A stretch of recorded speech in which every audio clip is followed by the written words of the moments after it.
பாரத்துக்கேறும் படிகள் போலவே என் பாதை தோன்ற பண்ணுமையா என்ற தேவனே.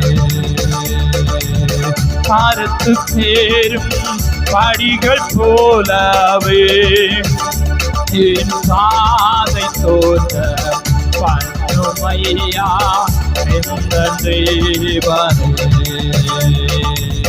கிருபையாக நீர் எனக்கு தருவதெல்லாம் உமதண்டை அருமையாய நை அழைத்து அன்பின் தூத நாகச் செய்யும் தேவனே.